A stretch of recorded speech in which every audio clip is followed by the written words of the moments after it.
다이어트에 효과적이기 때문인데요. 달고 맛있고 또 포만감까지 크기 때문에 안 먹을 이유가 하나도 없는 과일입니다. 안녕하세요. 셀코TV 시청자 여러분, 한약사 조승우입니다. 여름이 지나면 먹지 못하는 과일, 자그만치 1년을 기다려야 먹을 수 있는 과일은 또 뭐가 있을까요? 네, 바로 복숭아입니다. 여름 동안 복숭아를 하나씩 드시면 우리 몸에 어떤 변화가 생길지 지금부터 알려드리겠습니다.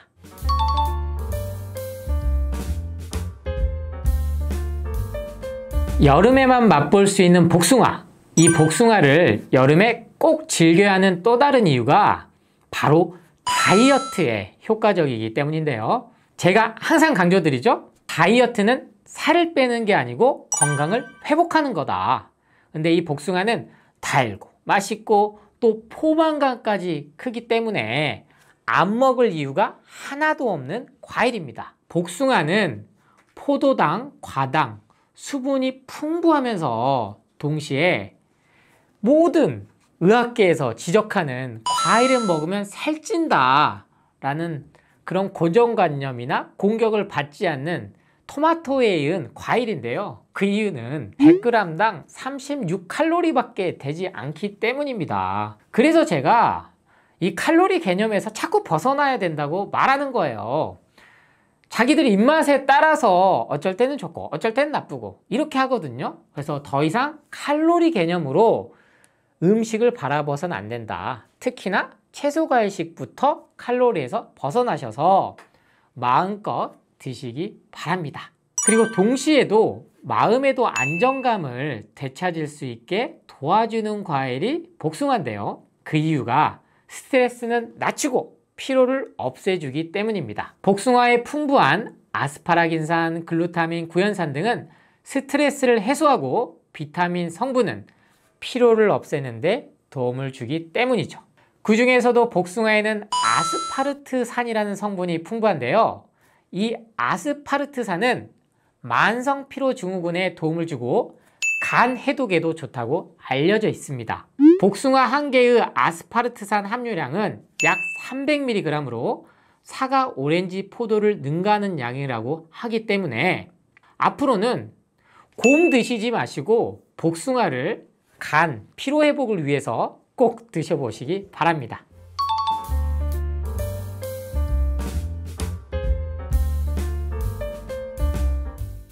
여러분, 복숭아 종류 몇 가지나 될 것 같으세요? 무려 100가지가 넘습니다. 정말 많죠? 이 복숭아를 나누는 기준에도 여러 가지가 있겠죠. 그 중에 가장 먼저 따지는 건 아무래도 딱복이냐 물복이냐, 딱딱한 복숭아인지 물렁물렁한 복숭아인지 아닐까 싶은데요. 아삭한 맛을 즐긴다면 딱딱한 복숭아를 좋아들 하시고요. 말랑쫀득한 식감을 좋아한다면 물복파라고 하시던데요. 저는 개인적으로 깨어 물었을 때 과즙이 정말 많이 나오는 물렁물렁한 복숭아를 더 좋아합니다. 항상 제가 강조드리는 채소과일밖에 우리 몸에 진액을 채워줄 수밖에 없다고 강조드리는데요. 바로 이 복숭아에 나오는 물들이 절대 혈당을 높이는 과당이 아니기 때문에 마음 편히 즐기시길 바랍니다. 또 복숭아를 나누는 가장 큰 기준 하나는 바로 색깔인데요. 백도와 황도로 각각 좋아하는 분들이 나뉘더라고요. 저마다 식감도 색깔도 다르지만 개인의 취향껏 마음껏 편하게 드시면 됩니다. 앞서 설명드린 것처럼 우리나라에만 생산되는 복숭아 종류가 100가지나 된다고 하지만 복숭아가 가지고 있는 효능에는 크게 차이가 나지 않으니 올여름에는 다양한 종류의 복숭아를 혈당 걱정하지 마시고 마음껏 즐겨보시길 바랍니다. 대신 복숭아 역시 공복에 드셔야 합니다.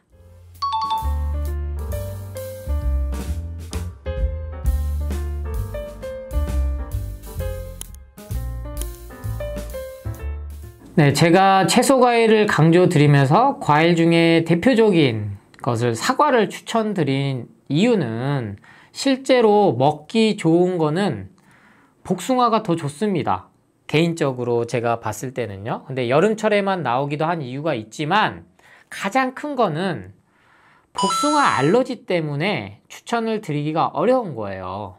복숭아 역시 다른 과일들처럼 껍질째 먹으면 좋은데 복숭아만큼은 누구나 다 껍질째 드시라고 말하기가 어렵습니다. 그 이유는 털이 포송포송한 복숭아의 경우 바로 이 털 때문에 알레르기 반응이 나타나는 경우가 종종 있기 때문이죠. 우리 한국의 자랑스러운 영화 기생충에서도 이 복숭아 알러지가 상당히 위험한 걸 코믹하게 묘사가 되었는데요. 실제 껍질에서 떨어진 솜털이 몸에 묻거나 제대로 씻지 않은 복숭아를 껍질째 먹으면 피부가 벌겋게 되거나 입술이 부풀어 오릅니다. 복숭아 털에 있는 단백질이 일부 사람들에게 항원으로 작용해 알레르기 반응을 일으키기 때문인데요. 기전은 명확하게 아직까지 밝혀지지 않았으나 개인적으로는 여러 가지 추측하는 게 있어요. 왜냐? 장수식품으로 이렇게 오랜 시간 동안 문헌에 남겨져 있으려면 알러지 반응이 있는 경우에는 기록이 되기 어렵거든요. 그럼 반드시 이것은 현대에 들어서 알러지가 생긴 거라고 저는 보고 있습니다. 심지어 원래 알러지가 있다가 없어지는 경우도 있거든요.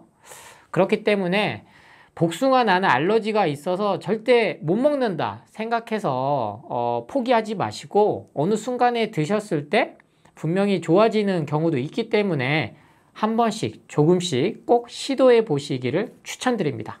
옛 문헌의 기록이 어디까지 되냐면 행인도인이라 그래서 복숭아 살구는 이 씨를 먹지 말라고 돼 있습니다. 그래서 이 선조들의 지혜는요 그냥 무시할 수가 없어요. 현대과학에서 봤더니 바로 아그미달린이라는 사과씨에도 이게 살짝 있거든요. 근데 이 복숭아 씨에는 이 아그미달린이라는 성분이 독소 성분이 많습니다. 현재는 식약처 우리나라에서도 복숭아만큼은 씨앗은 식용을 해서는 안 되는 과일의 씨앗으로 분류가 돼 있기 때문에 복숭아 씨앗만큼 동시에 살구 씨앗만큼은 갈아서 드시거나 아니면은 착즙을 하실 때 통째로 드시지 않는 주의점을 꼭 기억하시기 바랍니다.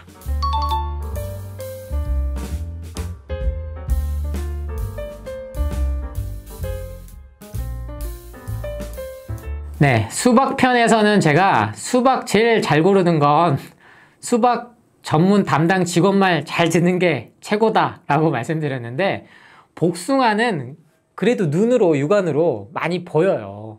그렇기 때문에 우선은 상처가 없어야 됩니다. 그리고 과육이 그 물복이나 뭐 딱복이나 이런 걸 떠나서 조금 단단해 있는 걸 고르는 게 좋은데요. 특히 껍질에 의외로 반점이 많은 복숭아가 당도가 높은 것도 알아두시기 바랍니다. 복숭아는 냉장고에서 너무 차게 드시기보다는 영상 8에서 12도 사이에서 보관하는 게 좋습니다. 특히 냉장고에 보관할 경우 신문지에 싸거나 지퍼백에 담아두시면 일주일 정도 더 보관할 수가 있는데요. 왜 복숭아 살 때 있는 그 분홍색 종이들 있죠? 그걸 같이 하나씩 이렇게 감싸서 냉장고에 넣어 두시면 좋을 것 같아요.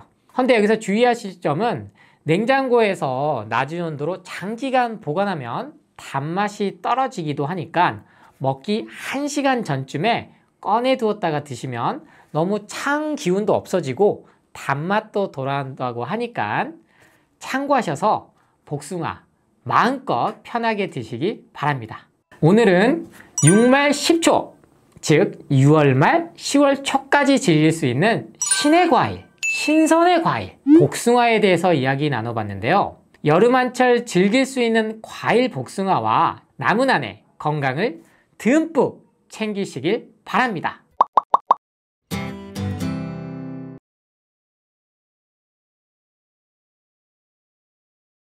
일단 타우린이 갖고 있는 일반적으로 인정받고 있는 내용은 뭐냐면 두뇌에 영향을 줍니다. 두뇌가 언제 자라냐면 아기 때, 이때 두뇌 발달에 타우린 영향을 줘서 아이들은 타우린을 먹어요.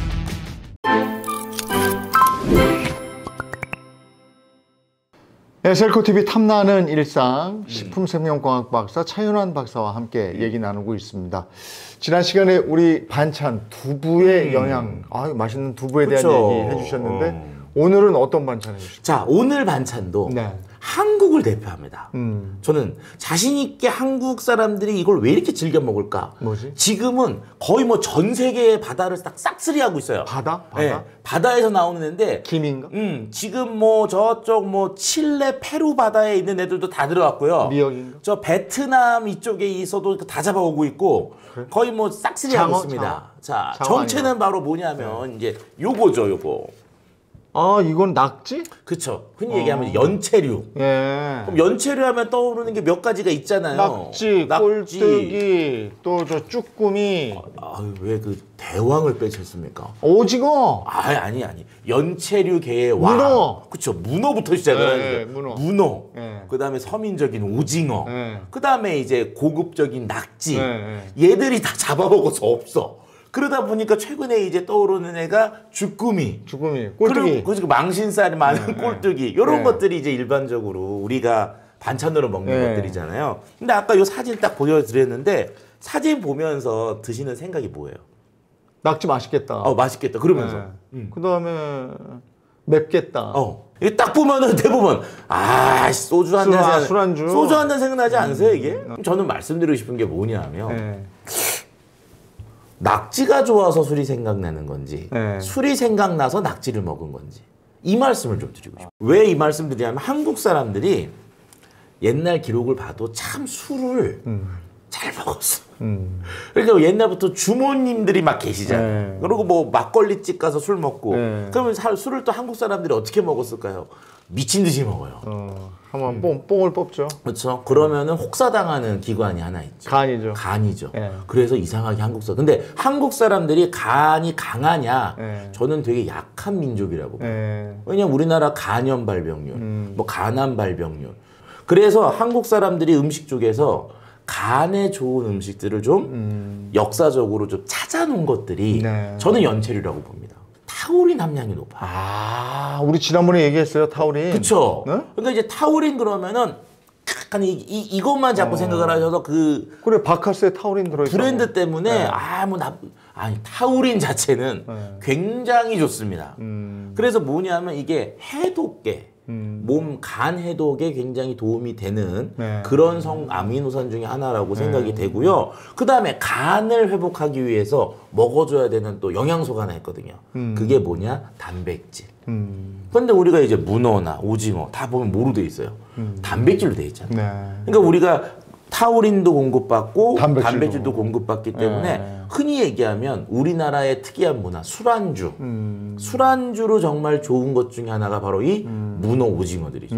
옛날에 오징어는 서민들의 정말 좋은 술안주였거든요. 근데 요즘은 비싸. 오징어 너무 비싸. 오징어 너무 비싸서 뭐 마리에 막 2만 원. 안 잡히나 봐요. 안 잡히죠. 왜? 다 먹었어. 다 먹어서 그래? 다 먹었어. 생각해보세요. 우리가 기후변화 아니고? 기후변화도 있겠지만 이렇게 다 잡아먹었잖아요. 그러고 나니까 이제 지금 이제 어떻게 하느냐. 오징어라는 오징어가 있는 곳은 다 잡아가요. 그런데 이제 오징어를 언제부터 먹었는지는 모르지만 또 이제 솔직히 한국에서요. 옛날에 어떻게 먹었는지를 알 수 있는 자료가 없습니다.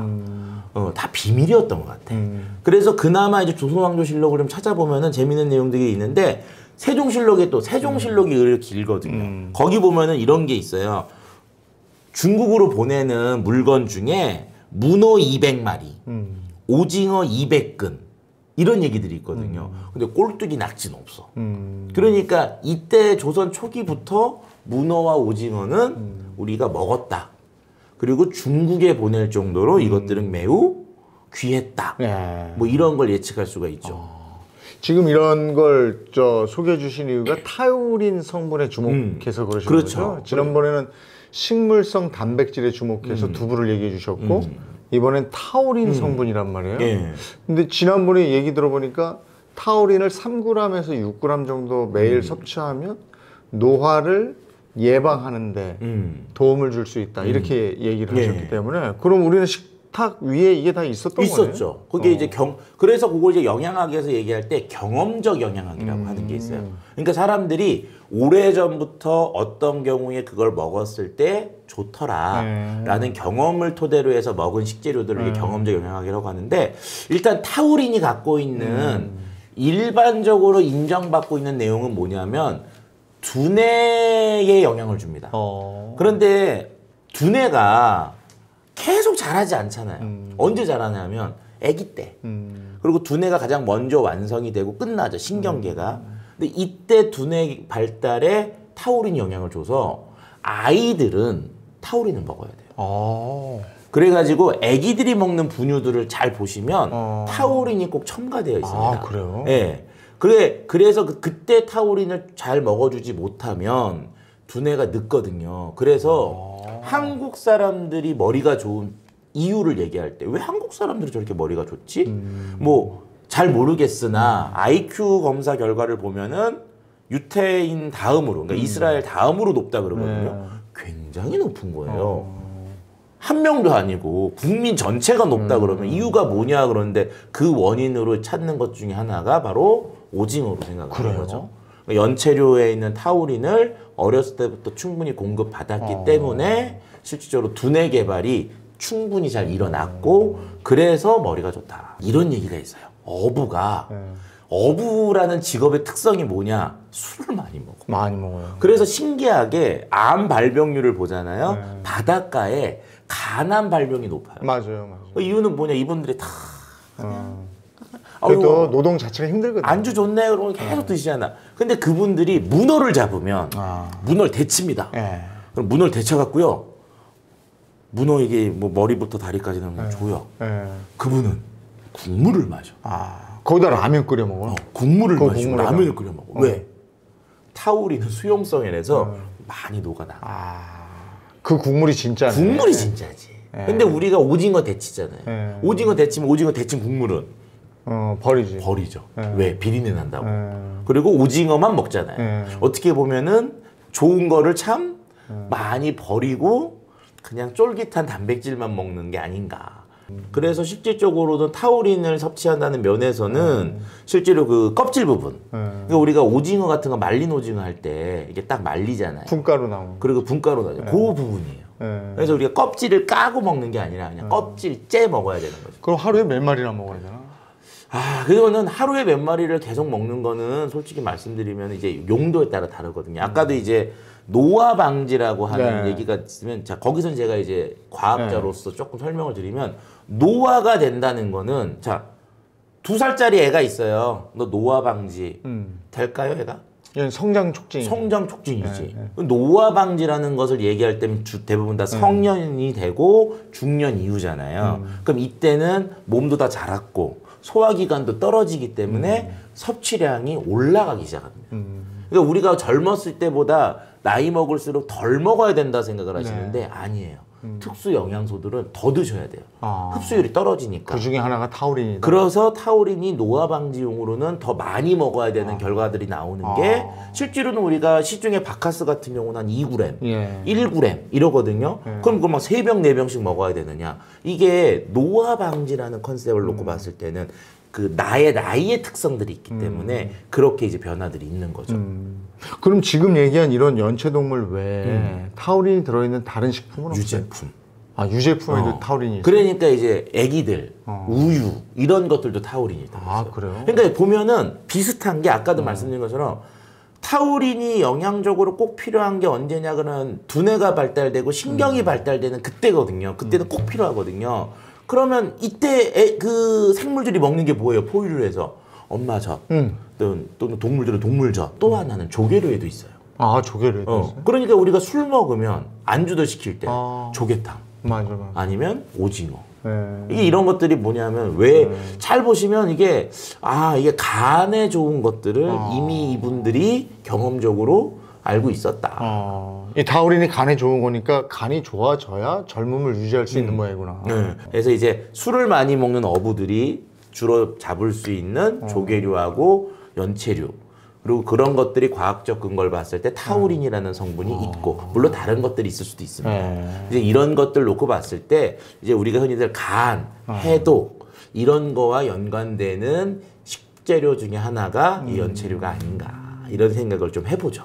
우리 식탁에 그게 있었네, 이 타우린이. 그렇죠. 그러니까 영양학을 한 분들이 갖고 있는 공통적 의견은 알약 형태나 정제돼 있는 형태 말고 우리가 먹는 음식 속에서 그걸 섭취하는 것을 가장 권하거든요. 왜냐하면은 물론 편할 수는 있고 과량을 먹을 수는 있지만 이게 음식을 통해서 먹는 게 가장 오랫동안 먹을 수 있다는 거 보는 거죠. 그런 면에서 저는 우리 선조들의 이 찬 문화가 정말 대단하다는 게 이거 세계에 내놔도 진짜 최고다. 그러니까 지난번에도 이 참모 있다 그랬잖아요. 그것처럼 정말 이 우리나라 산 바다에 나오는 찾아다가 그걸 갖고 어떻게든 먹게 만들었다는 거. 그러니까 보면 참 이 바닷속에서 나오는 걸 우리 선조들이 웬만한 거 빼고는 정말 다 먹을 수 다 반찬으로 이미 몇백 년, 몇천 년 동안 개발을 해놓은 거죠. 건강에 좋은 음식, 뭐 노화를 방지하는 음식, 노화 식재료 막 찾고 돌아다니고 막 하는데 우리나라에선 이미 옆에 있었다.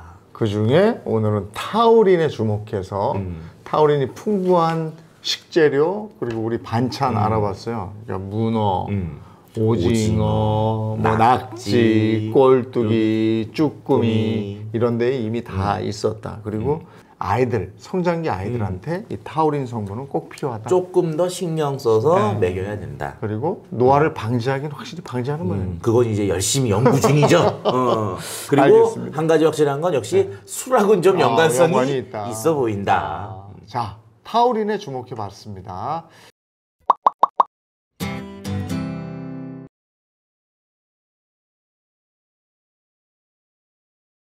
대한민국 국민들 중에 갑작스럽게 돌연사하는 케이스가 실제로 굉장히 높다. 그러니까 오지 못해서 사망하는 경우가 50%를 넘어간다. 이건 좀 충격적인 결과입니다. 예를 들어서 응급실에 있는 의사들도 호흡하고 심장 문제다 그러면 일단은 중증이라고 쳐다보고 환자를 바라봅니다. 그래서 심장과 혈관과 뇌의 문제는 골든타임이 따로 없고 딱 그 증상이 있을 때 바로 골절 부위에 의해서 그 날카로운 부위에 신경이 잘려버리는 거예요. 그러면 전체적으로는 골절에 어떤 문제가 있거나 골절이 의심될 때는 그 자세 그대로를 유지하면서 오는 게 첫 번째고.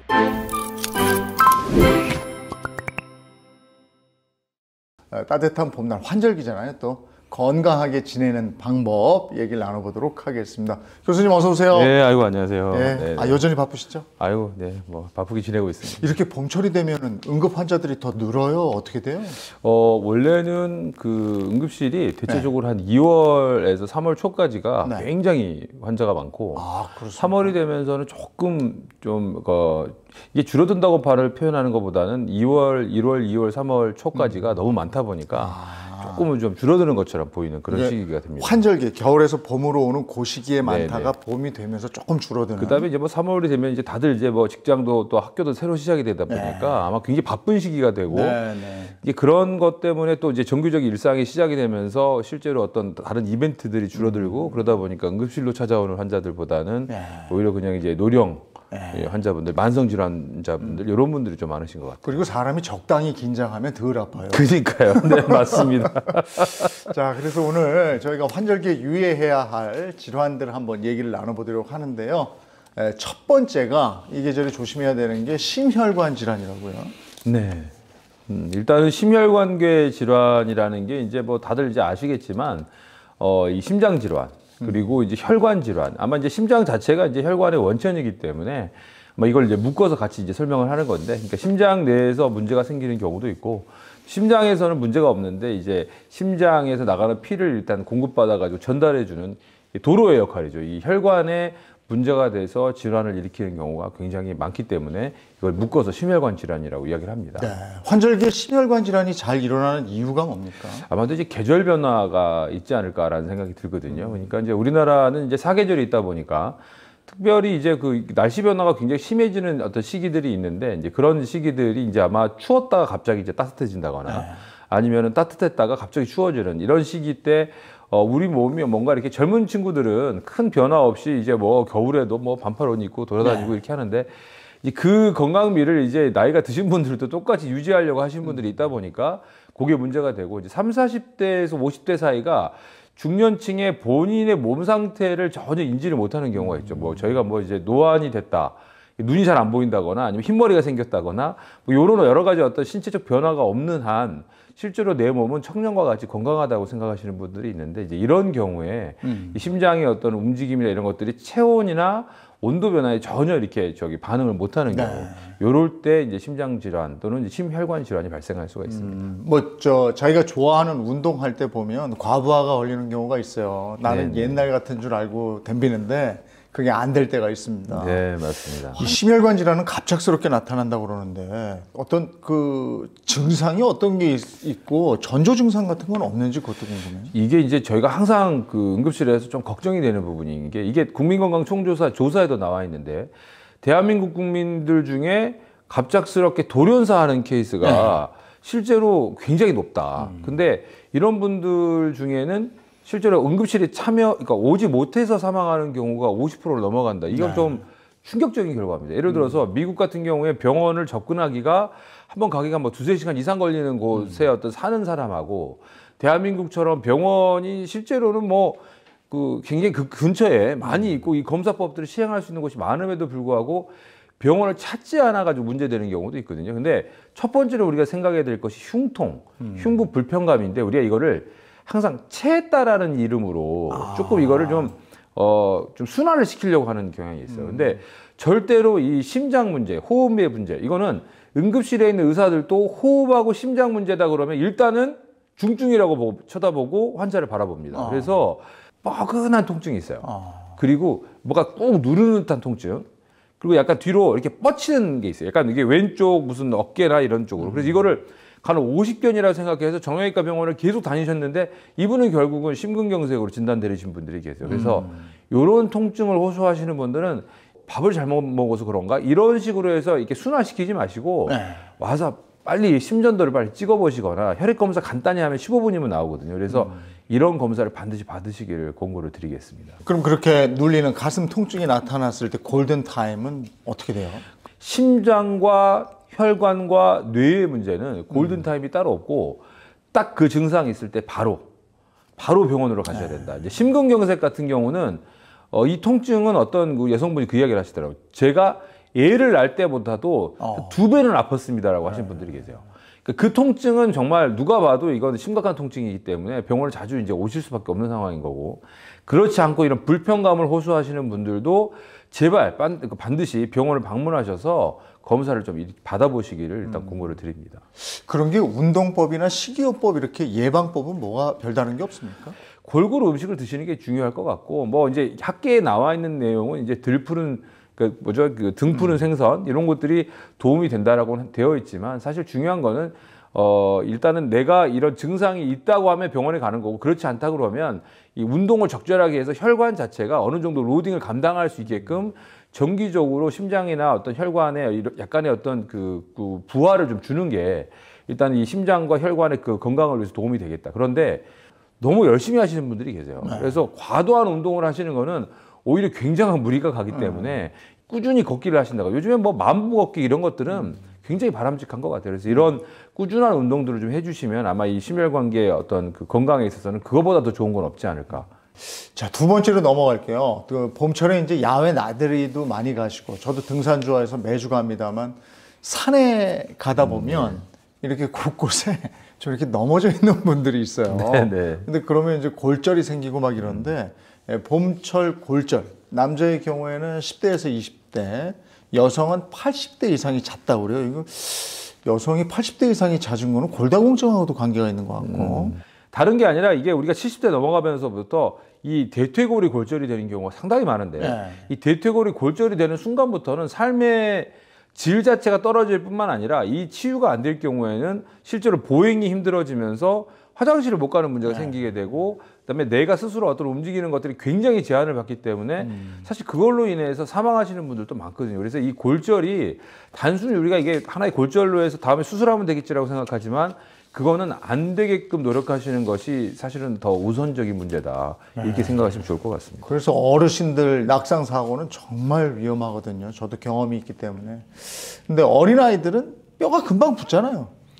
그렇죠. 그런데 이제 요즘 아이들이 또 이 아이들 중에는 조금 이게 정상적으로 애가 이렇게 다친 게 맞나 할 정도로 너무 좀 심각해. 특히나 예를 들어 성장판이나 이런 부위가 어떤 손상이 돼서 오는 친구들이 많은데 이런 아이들의 어떤 손상 부위만 좀 조심하시면 될 것 같고 또 중요한 게 뭐냐면 골절을 치료할 수 있는 병원이 생각보다 많지가 않아요. 그래서 사실은 이제 그런 부분들도 조금 고려를 하셔야 된다. 그래서 아이들이 다치는 거를 얘는 좀 있으면 금방 좋아져. 물론 그렇습니다. 물론 그렇긴 한데 사실은 치료 자체가 힘든 어떤 골절들도 생각보다 많기 때문에 그것도 조금 조심하시면서 어떤 생활을 할 수 있게끔 물론 이거를 아이들한테 조심하라고 말을 하는 것 자체가 사실 맞지가 않는 이야기이긴 한데 실제로 병원들을 제가 이제 있어 보면 소아정형외과 또는 소아외과가 요즘에 거의 기능들을 못하는 그 병원들이 많기 때문에 이런 어려움들이 좀 있다. 이 정도는 좀 알고는 계실 필요는 있겠습니다. 그럼 골절 사고를 당했을 때 응급처치는 어떻게 해야 됩니까? 사실은 절대로 뭘 하려고 하지 마셨으면 좋겠어요. 그러니까 함부로 건들면 안 된다. 네, 심뇌혈관계 질환도 마찬가지고 이 골절에 대한 문제에 있어서는 그냥 그대로 병원으로 오시면 된다. 그러니까 그 상황에서 그냥 그 부러져 있거나 뒤틀려져 있는 상황 그대로를 대신 환자가 가장 편안한 자세를 취한 상태로 그대로 그냥 든 채로 옆에서 그냥 약간 보조를 해주시고 그대로 오시는 게 가장 바람직하다. 예를 들어서 팔꿈치까지 내려온 요 쪽에 있는 부위에 골절이 많이 생기거든요. 근데 여기를 뭔가 맞추려고 하다가 무슨 문제가 생기냐면 뼈하고 뼈 사이에 신경이 끼는 경우가 생깁니다. 그러면 이게 만약에 맞추다가 뒤틀리다가 무슨 문제가 생기냐면 이 골절 부위에 의해서 그 날카로운 부위에 신경이 잘려버리는 경우가 생겨요. 그러면 실제로 여기는 이 신경은 생각보다 소생을 시키기가 상당히 어려운 신경이에요. 잘못하면 영구적 장애를 유발할 수 있기 때문에 전체적으로는 골절에 어떤 문제가 있거나 골절이 의심될 때는 그 자세 그대로를 유지하면서 오는 게 첫 번째고 절대로 건드리지 마시고 그냥 그대로 오시는 게 답이다. 그래서 병원에서 처치가 이루어져야 되지 현장에서 뭘 하시려고 했다가 잘못하면 굉장히 심각한 합병증을 우리가 막닥뜨릴 수 있기 때문에 좀 조심하실 필요는 있습니다. 그리고 이 봄에 또 조심해야 되는 게 그 벌, 뱀, 뭐 이런 데 쏘이거나 물려서 찾아오는 분들이 많다고 그래요. 특히 이제 좀 있으면 4월에 벌초하러 많이들 가실 텐데 그때 벌에 쏘였을 때 그때는 어떻게 해야 되는지 모르겠어요. 사실은 이제 벌을 건드리지 않으면 좋겠습니다. 그러니까 벌이 있는 곳에 가서 뭔가를 이렇게 건드리거나 했을 때 그걸 공격적으로 받아들이기 때문에 벌에 쏘일 수가 있는 거고 대신 중요한 게 뭐냐면 사실은 우리가 벌이나 이런 어떤 독소에 의해서 우리가 문제되는 게 아나필락시스 또는 아나필락틱 쇼크라고 해서 몸이 갑자기 부어오르거나 심각해지는 경우에는 혈압이 떨어지거나 또는 이게 기도를 막아버리는 경우가 생깁니다. 그래서 이런 증상이 생길 때를 대비해서 계속해서 말을 시키셔야 되고 호흡 상태를 확인하셔야 되고 필요하면은 저희가 119나 이런 곳에서 이 처치를 할 수 있게끔 어떤 우리가 의료 지도라는 것들을 하고 있기 때문에 이런 경우에는 에피네프린이라는 약물을 빨리 투여를 해야 되거든요. 그래서 이런 약물들을 일단 빨리 투여받을 수 있게끔 빨리 신고를 하시는 게 가장 좋은 방법이 될 것 같습니다. 어떻게 해보려고 하는 것보다 빨리 병원으로 데려가는 게 급선무고. 네네네. 그다음에 산이나 캠핑, 요즘 뭐 캠핑 하시는 분들이 워낙에 많아서 뱀에 물리는 분들이 또 있단 말이에요. 근데 뱀도 그냥 뱀하고 독뱀이 있는 거 아니에요? 뭐 어떻게 해야 돼? 사실은 이제 우리가 저희 응급실에 오신 분들한테 물어보면 그냥 대부분 그냥 옆에 있는 분들이 뭐 머리가 삼각형이었어요. 요 정도까지만 이야기를 하시고 어떤 부분은 이게 몸체가 되게 화려했어요. 요 정도를 이야기하시는데 사실은 그 정도 가지고는 뱀의 상태를 우리가 알 수는 없고 첫 번째 중요한 건 뭐냐면 관절 물린 부위 상부에 있는 관절을 침범했는지 예를 들어 손가락 끝이 물렸으면 손가락의 어떤 시작되는 부분에 어떤 관절까지 왔는지 또는 거기를 넘어섰을 때는 손목까지 왔는지 저희가 이런 어떤 정도를 보게 됩니다. 그래서 붓기나 이런 것들을 확인하게 되는데 이럴 때는 사실 저희가 병원에서 빨리 그 해독제를 투여를 하게 되는데 실제로 우리나라 독사에 대한 해독제가 딱 준비되어 있는 건 아니고 동남아에서 일단 그 유행하는 뱀에서 추출되어 있는 해독제가 사실은 우리 국내에도 이렇게 들어와 있기 때문에 그런데 뭐 이 해독제를 투여했을 때 상당히 반응들은 좋습니다. 그래서 실제로 빨리 병원에 오시고 이거를 입으로 꼭 좀 제발 빨지 마시고 이것도 마찬가지인 게 아니 그걸 우리 예전에 교련 시간에 배웠잖아요. 그러니까요. 여기를 묶어가지고 네, 여기가 네. 물렸어. 네. 그럼 여기 이제 상처 부위를 칼로 이렇게 째서 입으로 이렇게 빨아서 그 피를 뱉고 이런 거 배웠거든요. 참고할 만한 문헌이 없는 그런 기법이거든요. 그래서 이제 뭐 그런 예를 들어서 뭐 도시락을 흔들면 맛있어진다는 거 똑같은 건데 실제로 요거는 그렇게 절대 하지 마시고요. 왜냐하면 입안에 상처가 있으면 독이 들어갈 수도 있어요. 네. 그래서 실제 그것보다는 그냥 가볍게 그냥 그 위 상부위를 좀 묶어만 주시고 병원으로 빨리 이송하시는 게 답입니다. 왜냐하면 해독제는 어디 있냐면 병원에 있습니다. 묶는 건 맞는 거네요. 네, 가볍게 묶어주시면 됩니다. 그걸 꽉 졸라면은 피 안 통하게. 그렇죠. 원래도 혈액순환이 안 좋아서 그 밑쪽으로는 괴사가 될 수 있기 때문에 그게 아니구나. 굳이 혈액 그 큰 어떤 동맥 같은 거를 막을 필요는 없죠. 그리고 요즘에 이제 어디 놀러 가서 꼭 그 불멍하잖아요. 네네. 그리고 이제 뜨거운 거 다루다 보면 화상 입는데 네네. 그럴 때는 얼른 그 얼음 찜질 같은 거 해주면 도움이 됩니까? 어떻게 응급처치해야 됩니까? 얼마 전에도 그런 그 신고가 하나 들어왔었는데 예를 들어서 무슨 그 캠핑장에서 호떡 같은 걸 해 드시다가 이 뜨거운 이게 그 튀어가지고 입술 쪽으로 이렇게 지금 이렇게 뭐 우리가 뷰라라고 이야기하는데 물집이죠. 이 물집이 잡히셨다라고 연락 오신 분이 계세요. 사진도 찍어서 저희 병원으로 보내시고 이러셨더라고요. 근데 제일 중요한 포인트는 일단은 빨리 식혀 주셔야 돼요. 그러니까 이거를 내가 무조건 얼음만이 아니고 정말 차가운 어떤 그 소재, 예를 들면 얼음을 일단은 수건을 싸가지고 하셔도 되고요. 아니면 편의점을 빨리 가셔가지고 얼음 자체를 하나 사셔서 수건으로 싸서 그거를 그 부위에다가 대주시면 이 그 물집 자체가 더 번지는 것들을 예방할 수가 있습니다. 이왕 생긴 물집은 결국은 이제 병원에 오시면 저희가 약간 터트린다거나 이건 대신 소독돼 있는 그 기구를 통해서 터트려야 되거든요. 왜냐하면 여기는 이 터트리는 과정 중에 신체 안으로 뭔가 균이 빨려 들어갈 수 있고 이게 균이 염증이 생겼을 때 결국은 우리가 화상에 의한 흉터가 발생하는 거거든요. 그래서 물집을 터트리는 것들이 위생적으로 터트리게 되면 별 문제가 없습니다. 그래서 그런 이후에 저희가 드레싱을 진행하게 되니까 물집 자체가 더 퍼지지 않게끔 그 부위 자체를 조금 차갑게 해주시는 게 가장 중요한 응급처치가 될 수가 있고 또 한 가지 제가 화상뿐만 아니라 이렇게 불멍하시거나 이런 걸 하실 때 연기에 의해서 일산화탄소 중독이 되시는 분들이 계세요. 그래서 사실 이제 이런 분들도 연기에 직접적으로 좀 오랫동안 쓰시려고 하지 마시고 또 음주를 하시다 보면 그냥 뭔가 거기서 잠들어 버리신 분들이 계시는데 이런 경우에도 현기증 같은 거에 동반되기 때문에 그런 경우에도 바로 병원을 좀 찾으시는 게 좋을 것 같습니다. 네, 그러니까 섣부르게 응급처치하겠다고 덤빌 게 아니고 어떻게 해서든지 빨리 병원으로 호송하는 게 먼저다. 대한민국은 사실은 119 시스템이 이렇게 잘 돼 있는 나라는 전 세계에도 없다고 보시면 되고요. 뭐 거의 저희 무료로 사용하고 있잖아요. 그래서 맞아요. 가능한 한 119를 좀 빨리빨리 이용하시는 게 좋고 내가 뭔가를 하려고 하시는 것은 제대로 된 응급처치가 아닐 수 있다. 이건 좀 생각하실 필요가 있습니다. 예, 따뜻해진 날씨가 무척이나 반가운 요즘이지만 그렇다고 무작정 뛰어나가기보다는 환절기에 찾아올 수 있는 불청객 오늘 이 방송을 보시고 잘 예방하고 대처하시기 바랍니다.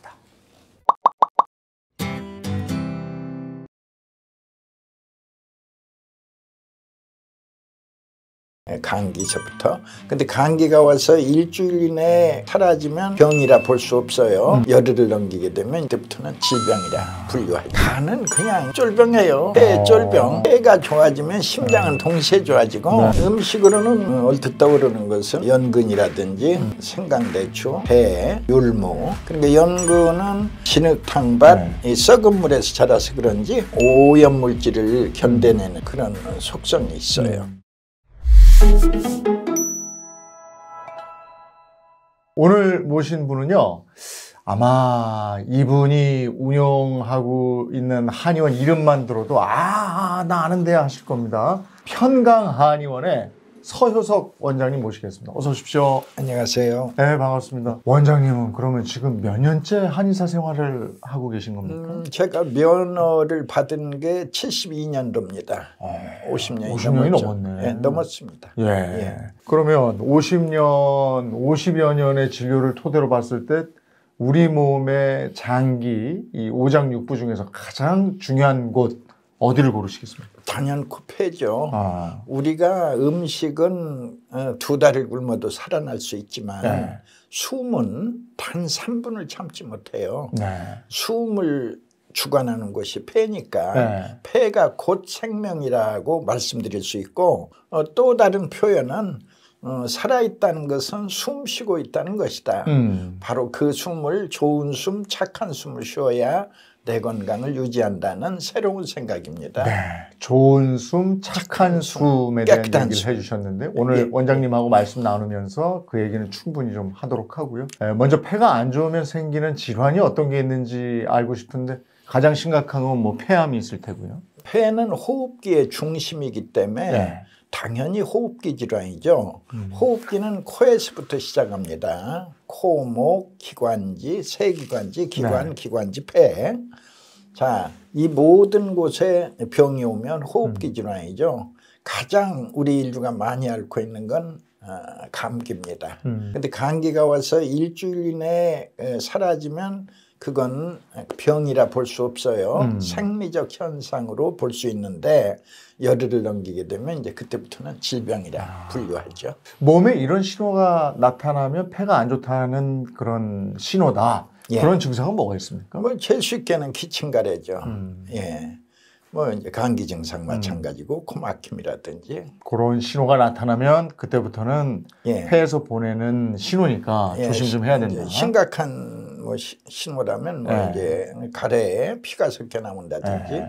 뭐 아주 심한 경우는 피를 토한다든지 다 호흡기 질환이죠. 그럼 폐 건강을 망치는 치명적인 원인은 뭐가 있습니까? 일반적으로는 이제 술, 담배, 스트레스, 과로 이런 것들인데 이제 근년에 들어서는 미세먼지, 초미세먼지 예, 이런 것들이 또 보이지 않는 우리 폐를 망가뜨리는 범인들이라고 할 수 있죠. 아니 담배, 스트레스, 초미세먼지까지는 알겠는데 예. 술은 간에 안 좋은 거 아닙니까? 폐에도 안 좋습니까? 전체죠. 그 사람들이 간을 먼저 연상하는데 네. 간은 그냥 쫄병이에요. 폐의 쫄병. 폐가 좋아지면 심장은 동시에 좋아지고 네. 심폐가 좋아진 다음 차례 이제 간은 저절로 좋아집니다. 폐는 그러면 이렇게 날 추울 때 호흡하면 그것도 안 좋습니까? 날 추울 때 호흡할 때는 조금 부담이 되긴 하더라고요. 그렇죠. 네. 며칠 전에 영하 네. 10도 가까운 그 추위가 있었죠. 네.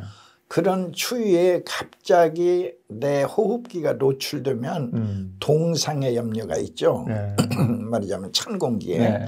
그런데 내 몸은 지혜가 있어서 바로 점액을 분비를 해요. 네. 36.5도짜리 점액을 분비해서 그 한파를 막아내는 겁니다. 그런데 잠깐 막다 보면 식잖아요. 네. 점액이. 네. 그럼 그건 흘러내려서 폐로 들어가고 또 다른 말하자면 교체 멤버가 또 막아내고 하다 보면 폐에 많은 가래가 쌓이게 되죠. 이 쌓인 가래로 청소를 또 이뤄낸 겁니다. 미세먼지, 초미세먼지, 네. 황사. 몸이 굉장히 최상의 과학이죠. 예. 우리가 코로나 때 그 전에는 마스크 잘 안 쓰다가 예. 코로나 때 마스크를 다들 썼잖아요. 예. 그때 호흡기 질환이 많이 줄어들었다 이런 얘기인데 마스크를 잘 쓰고 다니는 것도 호흡기 질환, 폐 건강과 관련이 있습니까? 감기의 원래 말은 네. 감한기입니다. 찰 한자. 찬 기운을 느낀다가 감기. 네. 영어로는 catch cold. 감기를 찬 것을 잡았다. 뭐 이런 의미로 catch cold. 그런데 이제 감한기에서 한자, 찰 한자가 빠지고 감기가 됐죠. 마스크는 이 찬 기운을 막아주는 역할을 합니다. 마스크가. 네. 그래 지난 코로나 시절에 마스크의 유일한 공로는 그 찬 기운이 직접 내 호흡기를 때리지 못하도록 이제 막아준 공로가 있죠. 감기를 많이 줄였고 네.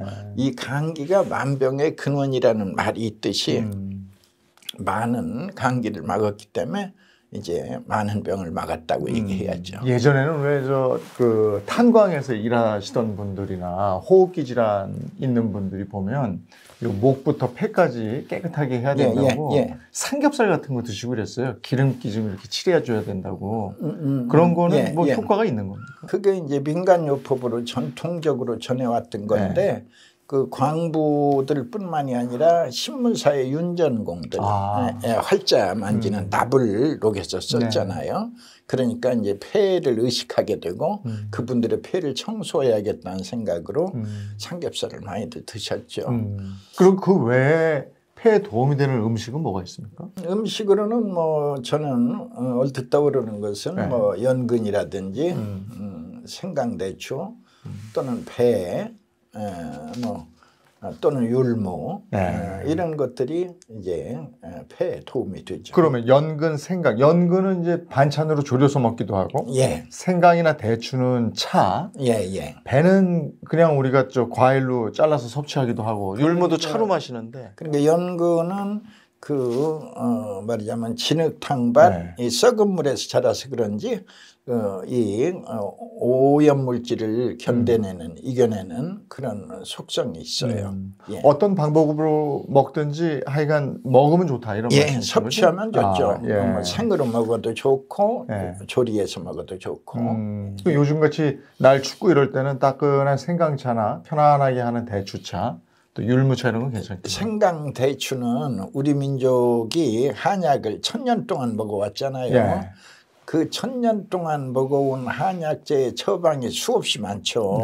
동우부감에만 해도 4300개가 넘으니까. 근데 신기한 건 이 생강 대추가 95%의 처방에 다 들어가 있어요. 아, 그래요? 간삼조이, 간이 여기 생강을 뜻하는데 생강 세 쪽이요, 대추는 두 알이다. 간삼조이 이 이름으로 해서 모든 처방에 다 들어가 있어요. 그러니까 뭔가 우리 조상들이 이 두 가지 식품에 그 효능을 인정하고 있는 겁니다. 폐에 좋은 음식을 추천해 주셨는데 그럼 폐 건강을 위해서 꼭 지켜야 하는 생활 습관은 어떤 게 있습니까? 일반적인 상식이죠. 말하자면 충분히 자고 술, 담배 줄이고 그다음에 이제 좋은 공기를 만났을 때는 원 없이 호흡하는 겁니다. 아주 공기 좋은 날 또 산책할 만한 코스에 있을 때는 좀 더 충분히 산책해서 내 폐를 청소해 주는 것은 큰 도움이 됩니다. 저는 저 등산 좋아해서 일주일에 한 번씩 산에 가는데 공기가 확실히 다르거든요. 다르죠. 산에 가면 다르죠. 바닷가도 마찬가지고. 그렇습니다. 그럴 때는 큰 숨을 좀 쉬면서 충분히 호흡해줘서 폐를 좀 깨끗이 해줘라. 원장님께서는 폐 건강을 위해서 지금까지 지켜오는 그런 건강 원칙이 뭐가 있습니까? 제가 진료가 바빠서 지금도 제가 우리 부원장들은 다 주 5일인데 저만 주 6일 근무예요. 아, 그러시군요. 뭐 환자들 때문에 도저히 줄일 수가 없어요. 원장님 뵙고 싶어 하니까. 저한테만 몰리니까. 그러니까 이제 유일한 운동 시간은 새벽에 나가서 이제 그 산책하는 겁니다. 다행히 집이 이제 수리산 중턱에 있어서 그게 가능합니다. 폐 청소에 대한 얘기를 해주셨어요. 폐 청소. 이거 어떻게 하는 겁니까? 뭐 기계로 하는 거 아니고요. 신기하게도 이제 제가 특별한 인연이 있어서 이제 폐 청소를 만나게 됐다고 해야죠. 폐 청소 그 마시는 무슨 물이 있다는 말씀이죠? 그렇습니다. 그냥 완전히 보리차처럼 생겼어요. 그럼 원장님 처방이신 거예요? 그렇구나. 이 물을 마시게 되면은 예를 들어 광부 말씀하셨는데 광부가 마시면 붉은 가래가 계속 나와요. 근데 이 붉은 가래를 하얀 휴지에 뱉어서 비벼보면 새카만 석탄가루가 1년 내내 나와요. 그러면 1년 전과 1년 후는 엄청나게 달라져요. 폐 청소하는 데는 오래 걸립니까? 336의 법칙이죠. 석 달만 청소해도 폐렴에 걸리지 않고 독감에 걸리지 않고 감기에 걸렸는데 아주 짧게. 저기는 100%, 편도선염 100%, 편도선염 다시 앓지 않는다. 이게 이제 석 달의 면역력이 1단계. 그 다음에 거기서 다시 석 달, 이때는 이제 장내 미생물. 장내에 있는 미생물이 나쁜 균이 사라지고 이제 유익균이 가득하다. 이때의 변화는 변비, 설사 모두가 사라지고 대변색은 황금색. 이때는 그분의 피부가 아주 밝아져 있어요. 그게 이제 폐청소 6개월의 모습인데 이제 면역력의 완성. 그게 사실은 면역력의 완성으로 향하고 있어요. 네.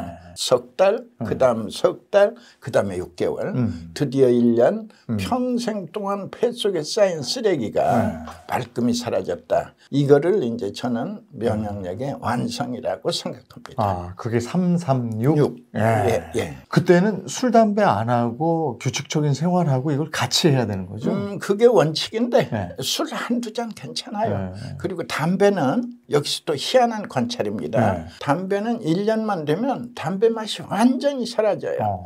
그러니까 그 흡연을 40년, 50년 한 네. 분들, 네. 이분들의 폐 청소는 그 니코틴이 뭉떡뭉떡 나와요.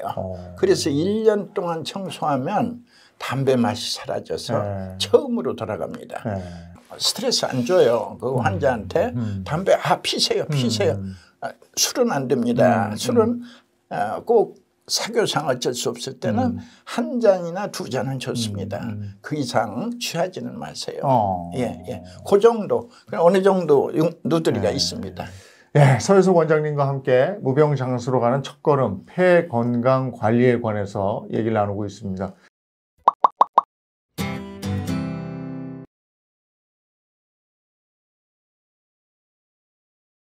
위암 전조 증상은 어떤 게 있습니까? 소화가 잘 안 되는 겁니다. 조금 이게 배가 아픈가 싶은 이제 속 불편감, 또 다른 느낌인데 복부 팽만감, 이제 식사랑 관련 없이 이런 증상들이 자꾸 이제 반복이 되는 거죠. 그러다가 이제 어느 순간에 이제 변을 봤는데 변이 검게 나왔다. 흑변, 위암으로 추정하는 게 아니라 위암의 가능성이 상당히 이제 높아집니다. 한국인이 잘 걸리는 5대 질환 중에 오늘은 집중적으로 암에 대해서 얘기를 네. 해주신다고 들었어요. 네. 네. 실제로 한국인들 사망률 1위가 네. 몇 년째 계속 이제 암이거든요. 네. 1위가 암이기 때문에 암에 대해서 계속 반복적으로 공부하는 것은 이제 지나치지가 않다. 이제 그 중에서도 이제 그 대표적인 암이 이제 위암, 네. 그리고 이제 간암, 그리고 이제 폐암 이렇게 이제 세 가지 암을 오늘 조금 집중적으로 네. 조금 알아보고 예방법, 뭐 식이요법 이렇게 조금 보시면 좋지 않을까 생각합니다. 발병률로 봐서 세계 1위 암이 뭐예요? 현재는 이제 뭐 폐암, 뭐 간암, 네. 그리고 이제 위암 이런 것들이 전 세계적으로 돌아가면서 그리고 이제 여성들 같은 경우에는 유방암, 맞아. 갑상선암 이런 암들이 조금 틀린데요. 좀 나라마다 틀리고 남녀별로 좀 틀린데 우리나라는 암 발병률 1위가 위암입니다. 위암. 남자들의 경우. 네. 근데 여자들의 경우에는 요즘 유방암입니다. 그래서 남녀 그리고 세대별로 나라별로 조금 차이가 있지만 이런 보통 5대암 정도 위암, 간암, 폐암, 갑상선암, 대장암 이런 암들이 계속 돌아가면서 5위 내에서 좀 왔다 갔다 이렇게 각축전을 벌이는 거죠. 제가 1위를 벗어나질 못했군요. 그러니까 11년 전에 2011년에 제가 위암 진단 받고 그때 연기였어요. 아주 금방 초기에 바로 발견을 초기에, 해서 예. 전이된 데 없이 수술로 그냥 끝났는데 다행이시죠. 그래서 저는 위암 얘기하면은 정말 막 이렇게 남의 일이 아니죠. 예, 남의 일이 아니죠. 네. 제 일이었으니까. 네. 근데 아우. 이 위는요 무엇보다도 이제 신경 곤두쓰고 그러면 소화도 안 되고 위가 아프잖아요. 그렇죠. 그런 영향도 큰 것 같고 식습관의 영향도 큰 것 같고. 그렇죠. 네. 1차적으로 스트레스를 받게 되면 스트레스 호르몬이 집중적으로 네. 타격을 주는 곳이 이 명치거든요. 네. 스트레스 호르몬이 몸에서 가장 많이 모이는 곳이 이 식도랑 위장 상부가 만나는 곳이에요. 여기를 집중적으로 호르몬이 공격하다 보니까 그걸 방어하려고 염증이 생기게 되고 그 염증이 위쪽으로는 식도 쪽으로 식도염을 일으키고 아래쪽은 위염을 일으키는 거고 그 위염 상태에서 본인이 잘 견디시면 상관이 없지만 못 견디면 위염에 의해서 위벽이 붕괴되고 점점 얇아지면서 위축성 위염으로 가게 네. 되고 그 중에 일부 또 더 약한 고리에 이제 위암이 생기는 거죠. 결국 위암이 있으셨다라고 하는 것은 스트레스가 남들보다 훨씬 많으셨다는 맞아요. 거죠. 그리고 그게 또 저는 그 위축성 위염으로 가가지고 그게 이제 또 급작스럽게 이렇게 가더라고요. 근데 또 하나가 장상피 화생을 장상피 거쳐서 화생. 가는 것도 있더라고요. 그죠. 이게 장상피 화생이라고 하는 것은 중국에서 내린 진단명을 이제 전 세계적으로 쓰는 건데요. 원래 위벽이 되게 두껍습니다. 네. 우리가 좀 표현하기가 그렇지만 순대를 사 먹어보면 네. 돼지 위는 이렇게 되게 두껍거든요. 근데 창자는 굉장히 얇죠. 네. 이렇게 두꺼워야 될 위벽이 중간 단계로 얇아진 걸 위축성 위염이라고 그러고 더 얇아져서 마치 장 껍질처럼 얇다. 그래서 이제 장상피 화생이라고 표현을 이제 쓰는 건데 위축성 위염이나 장상피 화생이나 이제 위암으로 갈 수 있는 확률이 굉장히 높은 그 길목 언저리에 있다. 이렇게 봐야지 되는 거죠. 근데 그 위축성 위염 같은 거는 좀 그 식이 조절이나 뭐 이런 걸로 괜찮은데 장상피 화생까지 가면 다시 되돌리기가 어렵죠. 이렇게 이제 두껍던 위벽이 이렇게 이제 얇아진 거를 우리가 이제 그것도 결국은 이제 노화거든요. 그러니까 나이가 든 거를 이제 갑자기 갖은 방법을 통해서 젊어지려고 그래도 이게 쉽지 않은 것처럼 이 얇아진 위를 다시 두껍게 역으로 돌린다라고 하는 것은 굉장히 어렵죠.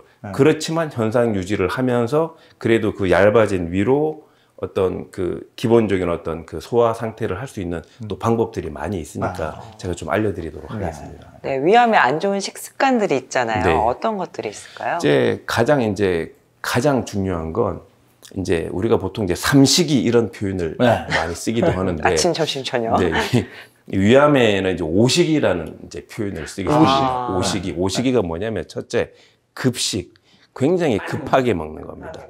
원래 적정 식사 시간이 20분 정도가 되거든요. 근데 한국 사람들이 5분 안에 먹죠. 급식. 그리고 이제 두 번째는 이제 수식이라고 그래가지고 식사를 할 때 물을 그렇게 드십니다.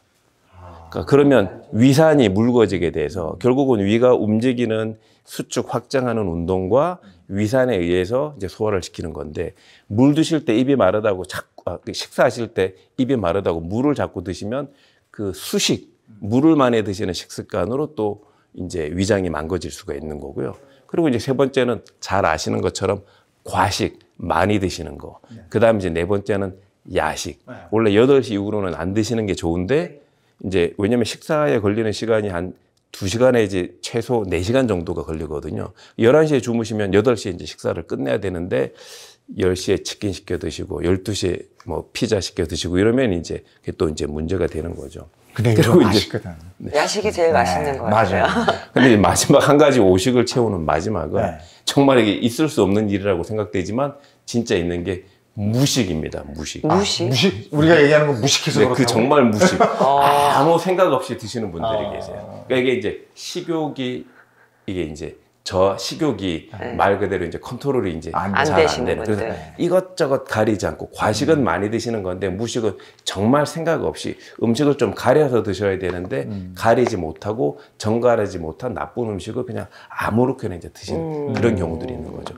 이런 식습관에다가 스트레스까지 합쳐지게 되면 이제 위암으로 가시는 거죠. 아까 수식 얘기하셨는데 물 마시면서 밥 먹는 거.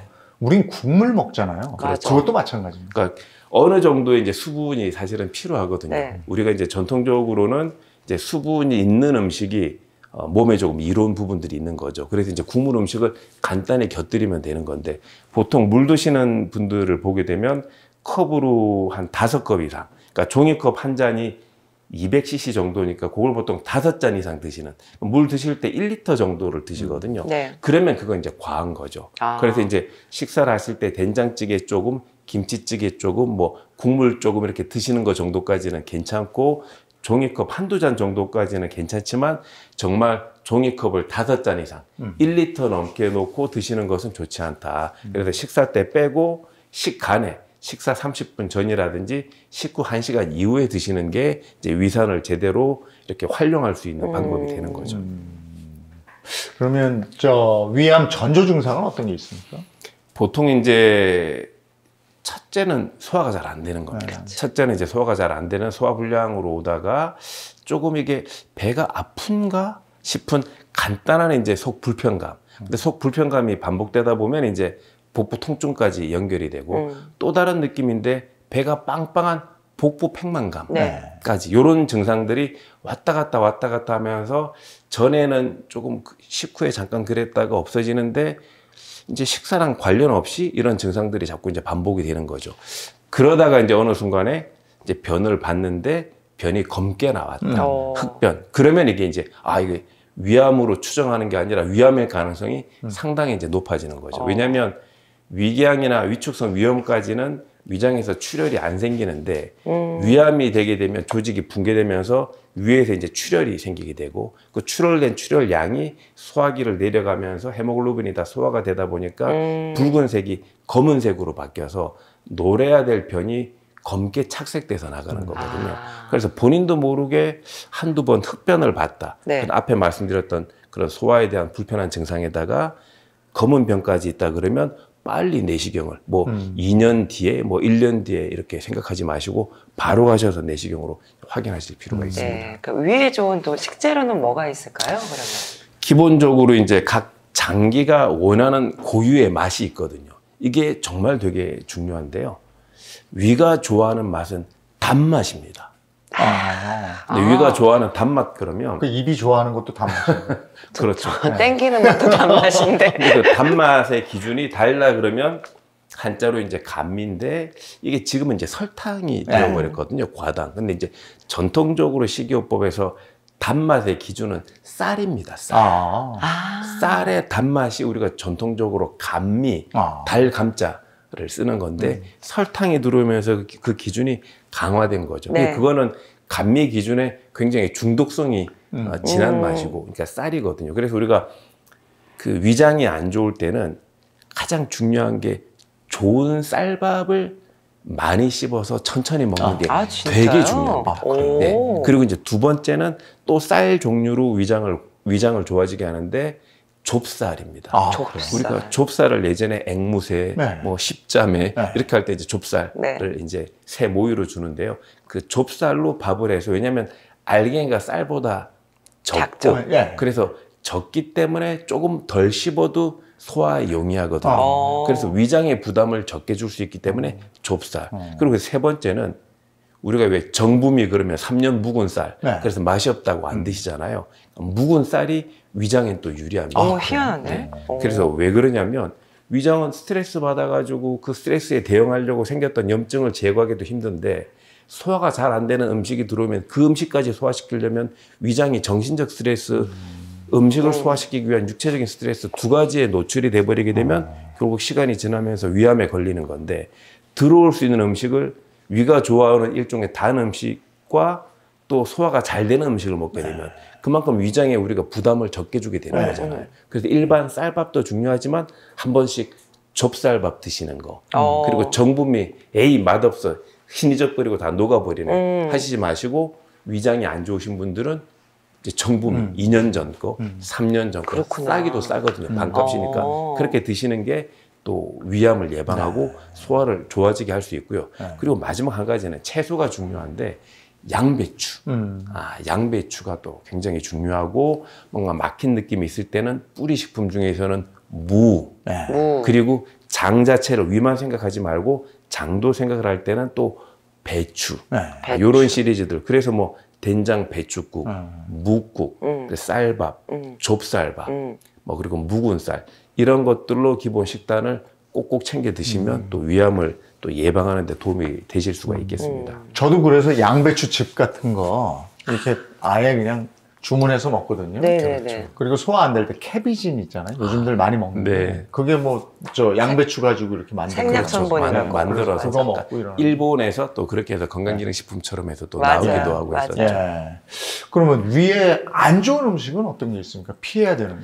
결국은 이제 위암과 직접적으로 관련이 있는 음식 중에서 일본 연구에서 많이 나타나는 것 중에 하나는 젓갈류입니다. 맛있는데 짭짤하니. 짜서 그래요. 그래서 짜고 또 맵고 그리고 이제 발효 과정에서 약간 또 한편으로 보면 이제 질겨지는 측면이 있어서 왜냐하면 이제 조개라든지 이렇게 젓갈류를 씹어 먹어서 먹어보려고 그러면 사실은 되게 질기 있거든요. 그러니까 질긴 식감으로 먹는데 그런 것들이 위에 부담을 주는 측면. 그리고 짠 소금이 위벽을 붕괴시키는 거. 또 매운 고춧가루가 위벽에 자극적인 거. 그래서 위장이 안 좋으면 피해야 될 음식은 가장 강한 건 결국 이제 젓갈류. 그리고 이제 두 번째는 말씀드렸듯이 이제 젓갈류가 포함하는 모든 특징을 갖고 있는 질긴 음식, 짠 음식, 이제 매운 음식. 스트레스를 풀기 위해서는 한 번씩 드셔야 되지만 네. 이제 양을 줄이실 필요가 있겠습니다. 저 소화불량 저도 자주 생기거든요. 네. 그래서 너무 아플 때는 여기를 이렇게 지압하는 여기 누르죠. 경우가 그렇죠. 있는데 선생님 알고 계신 또 간단한 지압법이 있는지 그렇죠. 좀 궁금하긴 하거든요. 그 이미 제가 해야 될 얘기를 다 하신 거예요. 아 이게 단가요? 여기 맞아요? 가장 좋은 게 이제 합곡. 네. 합곡은 이제 누르는 그런데 이제 방법이 네. 누르는 방법이 이쪽을 따라가는 것과 이쪽을 따라가는 것의 여기 끄트머리거든요. 네. 근데 이게 살짝 눌러서는 안 되고 뻐근할 정도로 누르셔야 돼요. 조금 네. 안쪽이구나. 네, 우리가 안쪽으로 네. 네, 조금 더 안쪽이야. 깊숙이 들어가서 이게 만나는 뼈 마디를 여기 뼈가 아, 만나잖아요. 네네네. 뼈 마디를 누르셔야 돼요. 여기 뼈 안쪽으로. 마디를. 네. 이렇게 저희는 누르면 맨날 여기 눌렀는데. 뼈 마디를 누르면 뻐근합니다, 저게. 근데 이 뻐근한 네, 느낌을 가지고 한 5초, 10초 정도를 눌러줘야 소화가 잘 되네. 이렇게 되는 건데 이걸 해봐도 소용이 없어요 하는 것은 고기 약간 0.5cm 앞쪽으로. 안 아픈 쪽을 이렇게 누르면 별로 아프지도 않거든요. 좀 아프네. 그러면 이제 효과가 이제 없는 거죠. 어. 그리고 이제 두 번째는 이 귓볼을 눌러주는 것도, 귓볼을 잡아주는 것도 도움이 됩니다. 이게 이제 이거는 이제 프랑스 이론인데요. 네. 그 이제 전식학설이라 그래서 신체 일부가 이제 내 몸을 또 반영한다 그래서 귓볼 주변 자체에 위장점이 있거든요. 그래서 여기 눌러보시는 것도 도움이 되는데 손가락이 아프시고 누르는 게 아프고 불편하시면 그냥 귓볼 자체를 전체적으로 이렇게 이제 말랑말랑 눌러주시는 것도 또 의외로 쉽게 반응하셔가지고 소화하고 귓볼 눌러주면 소화가 잘 되네 또 그러신 분들도 계시거든요. 요건 왠지 시원한데? 네, 귓볼을 눌러주면 이게 이제 귓볼 안쪽 요 부위를 지금 제가 잡는 요 귓볼의 여기 안쪽 부분, 여기 바깥쪽 말고 안쪽 부분을 잡게 되면 조금 뻐근합니다. 약간 뻐근한데 이 부위 주변을 이렇게 또 눌러주시면 또 소화가 잘 되시는 분들이 계시거든요. 눈이 번쩍 떠지는 듯한 느낌인데요. 또 있죠. 이렇게 누르니까 시원해. 여기 누르니까 좀 아프기도 하고. 여기는 뻐근하고 여기는 시원하고 이러면 이제 각성 효과도 있고 실제로 이게 스트레스가 있을 때 소화가 또 잘 안 되니까 이렇게 누르면서 시원한 효과로 스트레스가 풀리니까 또 소화가 잘 되기도 하는 거죠. 저한테 또 아니 너는 위도 안 좋다면서 왜 커피를 그렇게 마셔 이러는데 커피가 확실히 위에 안 좋습니까? 기본적으로 이제 커피가 이제 쓴맛을 갖고 있잖아요. 네. 그래서 이게 좋다 나쁘다 개념보다는 뭔가 스트레스를 받을 때 스트레스를 해소시킬 수 있는 두 가지 맛이 있는데 한 가지는 이제 쓴맛이거든요. 네. 그래서 전통적으로 이제 봄이라 그래서 쓴맛이 위장 건강에 도움이 되는 측면이 있습니다. 왜냐하면 스트레스를 해소해주기 때문에 이 다양한 폴리페놀이 이제 그런 측면이 있고 그래서 이제 두 번째 이제 매운맛도 일시적으로 이제 풀어주는 측면도 있는데 이 커피가 이제 본인 몸 상태보다 이제 과해졌을 때 결국 이제 카페인이 심장을 수축시키고 혈관을 수축시키고 몸을 건조하게 만들거든요. 그러면 이게 한 잔 정도까지는 스트레스를 풀어주고 위를 안정시켜주는 역할을 하는 분이 있을 수가 있고 두 잔까지 그럴 수도 있는데 뭐 이를테면 석 잔이 넘어가 버리게 되면 오히려 이제 혈관벽을 파괴하고 위를 건조하게 만들고 입을 건조하게 만드니까 또 이제 반대편으로 작동할 수도 이제 있는 거죠. 네. 자, 위에 좋은 음식, 나쁜 음식, 그리고 소화가 잘 되는 지압법까지 알아봤고요.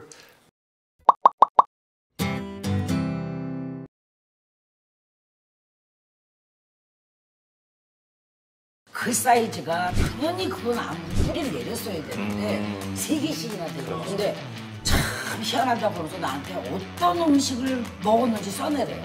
뭘 먹었지? 그 생각을 했는데 지금까지 제가 먹는 게 똑같아요.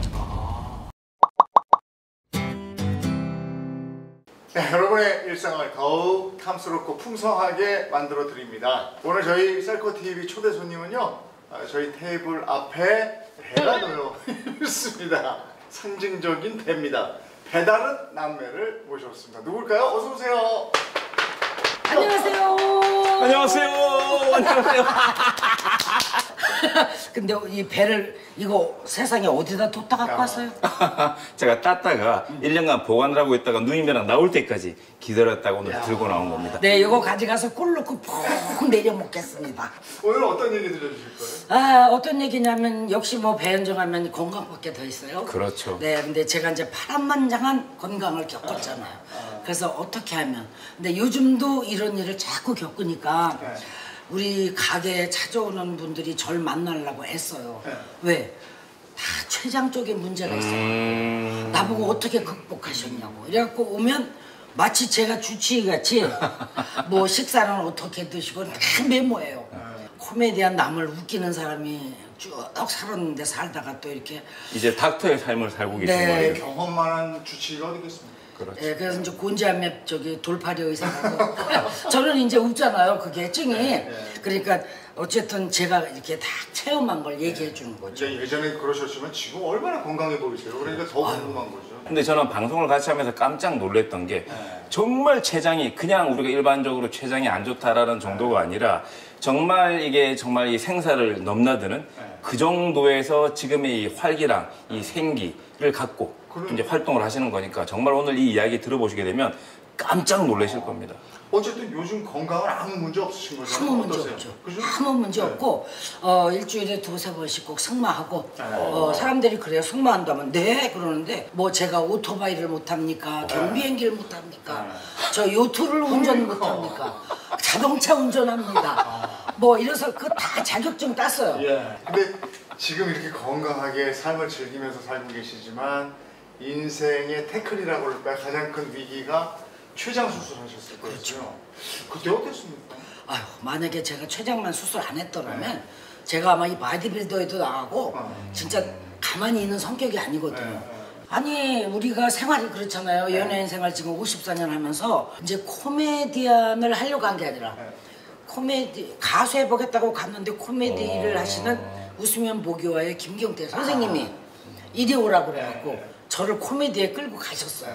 그래서 저는 코미디가 뭔지도 모르고 막 했어요.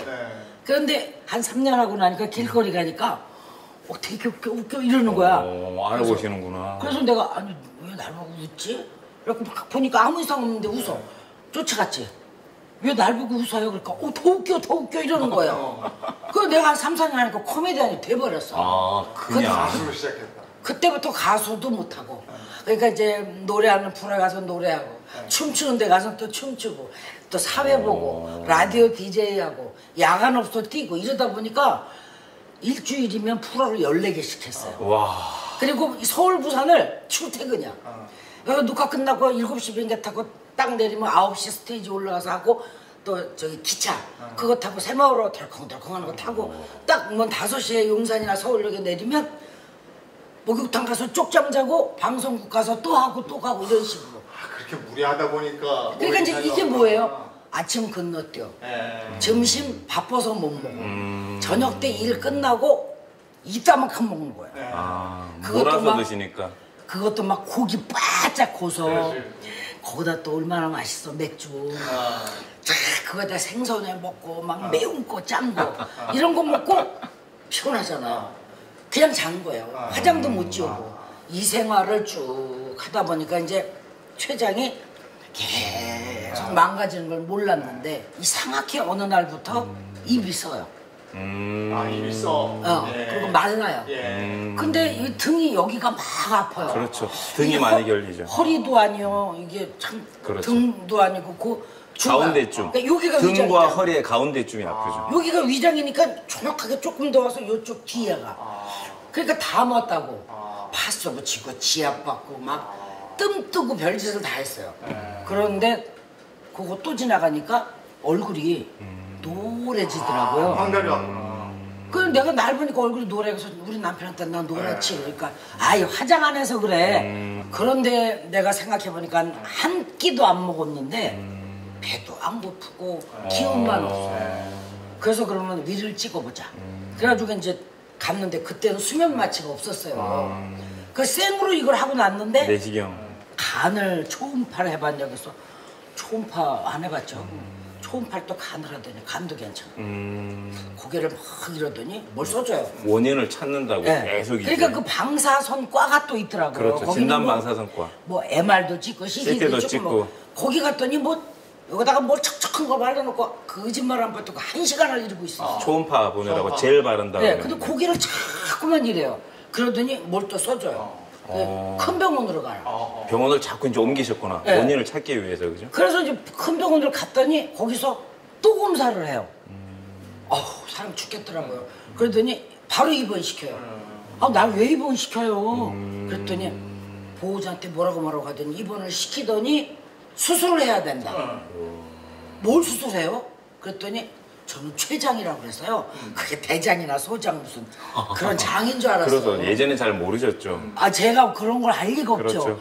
그런데 우리가 췌장에 이렇게 된 게 18cm인데 이게 위장을 이렇게 들어야 등 쪽으로 가서 그렇죠. 있더라고. 구석에. 그러니까 이제 그걸 고민들을 하더니 일주일을 수술을 안 시키고 5과 선생님이 회의를 한 거예요. 회의를 해갖고 자, 이걸 다 잘라버리냐 췌장을. 그러면 자르는 순간 여기다 또 뭐 인슐린 펌프를 달아야 심어야 되죠. 된대.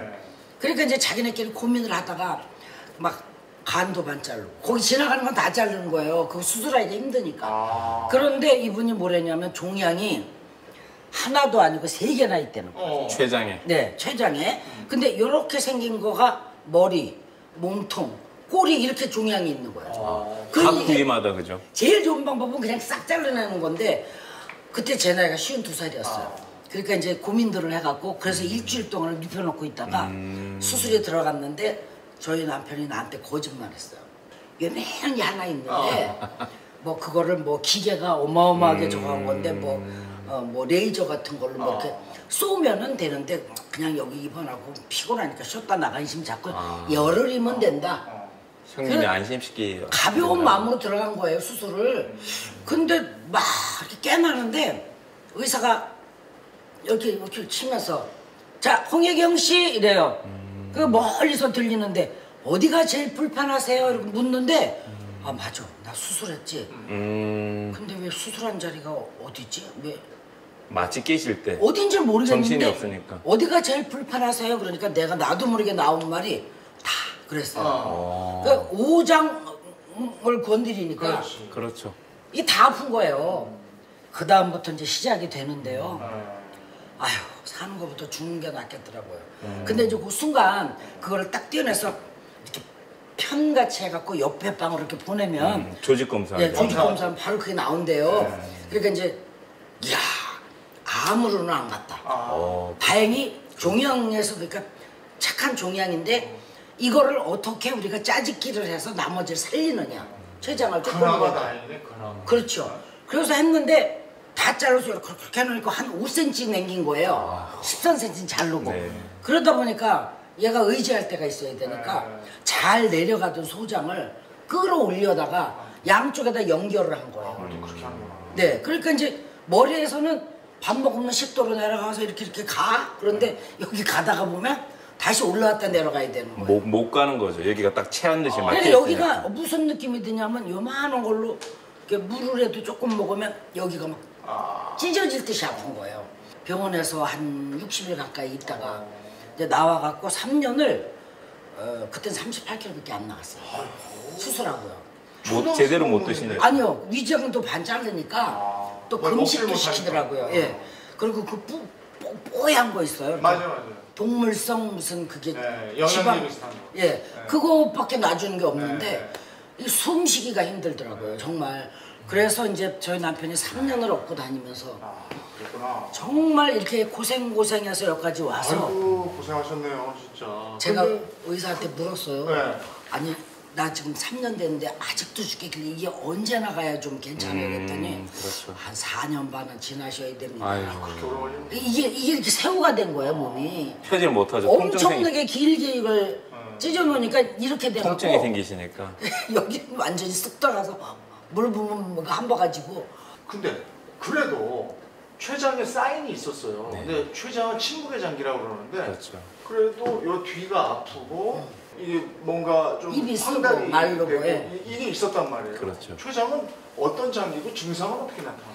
이게 그래서 우리가 누님 말씀하신 것처럼 췌장 관련 질환들이 대부분 늦게 발견이 되고요. 늦게 발견되고 나면은 증상이 사실은 상당히 악화되어 있는 경우들이 많이 있습니다. 근데 지금은 이제 다양한 방송을 보시고 정보를 접하시니까 쉽게 이제 찾아내는 또 길라제비가 되는 건데 20년 전만 해도 이 증상을 갖고 계시면 단순히 이제 근육통으로 생각을 하셨던 거죠. 네. 지금 말씀하신 것처럼 췌장암이라든지 만성 췌장염의 기본 증상이 약간 소화장애, 소화불량, 그리고 특징적으로 허리가 아프다고 느끼시는데 허리가 아픈데 아니야, 아래쪽 허리가 아니라 딱 이 정도 라인의 허리가 아픕니다. 그러니까 어깨면 어깨라고 할 텐데 어깨도 아니고 날개병도 아니고 맞아. 요 가운데 라인 중심으로 해서 한쪽 편만 아프면 좋을 것 같은데 등이 아프거든요. 그게 초창기에 많이 놓치는 게 허리가 아프니까 병원에 그냥 물리치료 받으러 다니시고 한의원에 침 맞다가 췌장암, 췌장염을 놓치시게 되는 거죠. 근데 그리고 나서 이제 식사를 잘 못하셨었잖아요. 네네.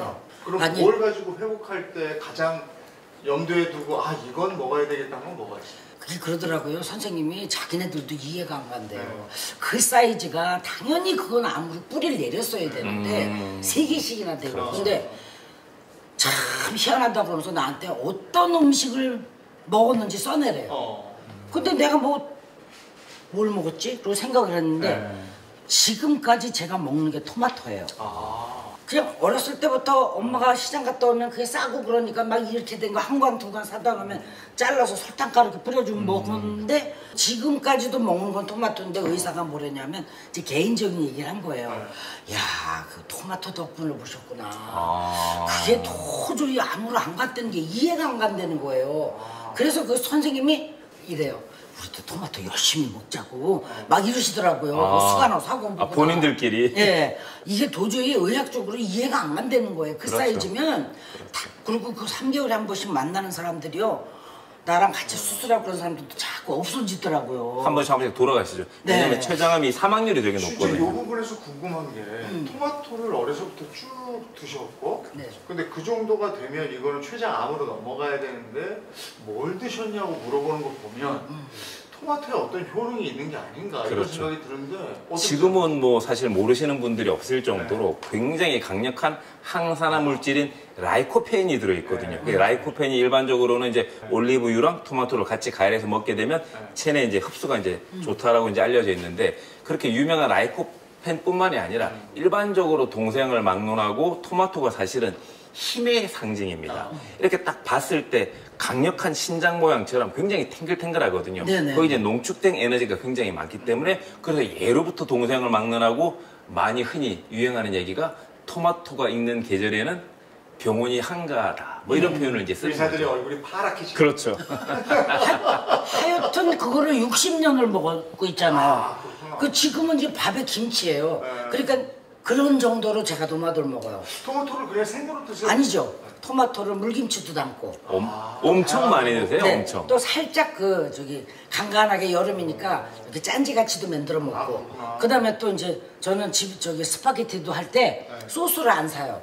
그래서 토마토를 막 갈아요. 그래서 그걸로만 소스를 제가 만들어서 집에서 스파게티를 만들어요. 그 올리브 오일 넣고. 네, 그럼요, 당연히. 그러면 혈당도 안 올라가고. 그래서 토마토를 정말 갈아서 마시고 갖고 다니면서 먹고 씹어. 삼겹살 먹을 때도요. 이렇게 잘라서 해갖고 그걸 소금을 살짝 뿌려서 먹으면 기가 막혀요. 야, 지금 다양한 방법으로 토마토를 드시고 계셨는데 배 원장님 느끼기에 아주 좋은 방법으로 드시고 있는 거예요. 그렇죠. 우리가 좋은 음식은 생과 쑥으로 먹어라 이런 표현을 쓰거든요. 이제 생은 이제 날로 먹으라는 거죠. 그래서 토마토를 날 그대로 드시는 생식 방법도 좋고요. 두 번째는 또 좋은 것은 쑥식으로 먹어라. 익혀 먹으라는 건데 익혀 먹는 게 지금처럼 이제 스파게티 같은 거 할 때 덮여서 익혀서 올리브유 넣어서 좋은 걸 가지고 두 가지 방식대로 먹게 되면 그 속에 있는 영양분을 골고루 또 우리가 있는 그대로 이용을 할 수가 있는 거니까 굉장히 좋은 방법으로 드시는 거죠. 우리가 또 토마토 먹을 때 우리 어렸을 때는 설탕 뿌려 먹었잖아요. 네, 그때는 좀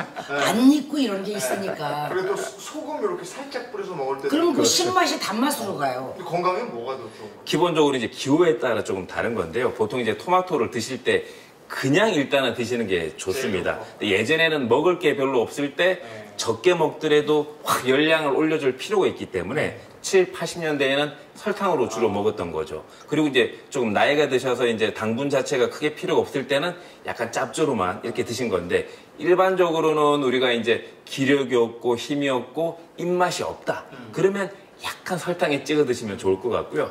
여름에 땀을 많이 흘릴 때는 염분 보충 목적으로 약간 소금을 뿌려 드시거나 소금에 찍어 드시는 것도 또 좋은 토마토 이용법이 되겠습니다. 아니 근데 뭐 토마토 때문에 상을 받으셨어요? 아니요. 제가 이제 그 토마토 먹은 얘기를 그 뭐 아침 프로에 나가서 그걸 한 거예요. 그런데 이제 거기서 그 다큐 프로를 이렇게 만들면서 그 아나운서 2번을 갖다 놓으셨더라고요. 그래갖고 일주일 동안 그 1.5리터 그걸로 토마토를 그분들을 먹게 했어요.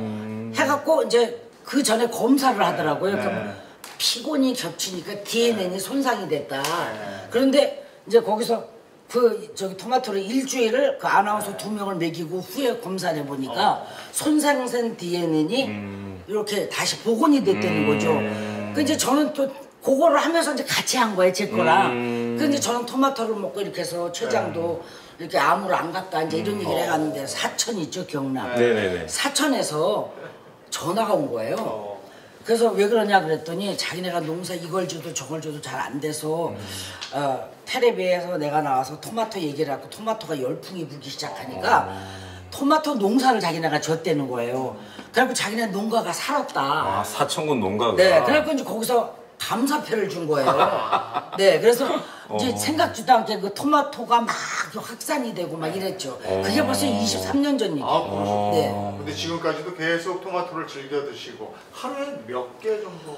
아무리 못 먹어도 하루에 5알? 그러니까 이만해요. 그거를. 그러면 이제 네, 5알. 즐겁대요. 아니요, 부 가루도 2개 갖고 갈고. 어디 좀 먼 길 같은 길 가루갖고 소금 조금 넣어서 갈아요. 그래서 스트롱 굵은 거라서 쫙 빨면은 건더기가 잘 들어오거든요. 그리고 이제 그걸 물김치도 담고. 또 뭐 저기 저 집에서 이제 저희 남편이 삼겹살 좋아하니까 그러면 내가 거기다 소금을 살짝 뿌려갖고 이제 삼겹살을 구우면서. 이 방법을 한번 써봐야 되겠다. 삼겹살 먹을 때. 아, 좋아요. 그래서 거기다 같이 구워요. 그러면 토마토가 우리가 소고기만 아니지 돼지고기 노릇노릇 구운 거에다가 같이 토마토랑 먹으면 간도 맞고 좋다니까요. 네, 그러니까 우리는 아무리 안 먹어도 남편하고 나하고 둘이 먹는 게 한 6, 7알. 그러니까 우리는 토마토 값이 많이 들어가요. 그러니까 같이 즐길 수 있게 됐네요. 다양한. 그렇죠, 그렇죠. 그리고 저희 남편도 당뇨예요. 그래서 내가 못 먹게 하거든요, 그런 거. 그럼 건강에 문제가 있어서 배현정 씨한테 상담 원하는 분들한테는 이 토마토 먹으라고 그러죠. 예, 꼭 그거 도시락에 간식이 먹고 싶을 때 이걸 먹어라. 그리고 이제 고기 같은 거 이런 것도 가능한 굽는 걸 먹지 말아라. 삶아서 먹어라. 거의 박사 수준이고요. 제가 10년 정도를 식사하시는 걸 보고 최근에는 거의 2주에 한 번씩 계속 같이 식사를 하니까 정말 꼼꼼하고 깔끔하게 하나하나 이렇게 다 준비를 하셔가지고 본인이 먹는 걸 정확하게 그 옆에 아무리 맛있는 게 더 있어도 기피하지는 않으신데 딱 한 조각, 한 입 이렇게 딱 드시면서 항상 말씀하시는 게 토마토 먹어라. 진짜요. 아니 먹고 내가 좋으니까. 네. 내가 뭐 도마도 장사도 아니고 먼저 배남매와 함께 건강 얘기 나눠봤는데 토마토를 또 이렇게 적극 권하면서 집중적으로 얘기를 해주셨습니다.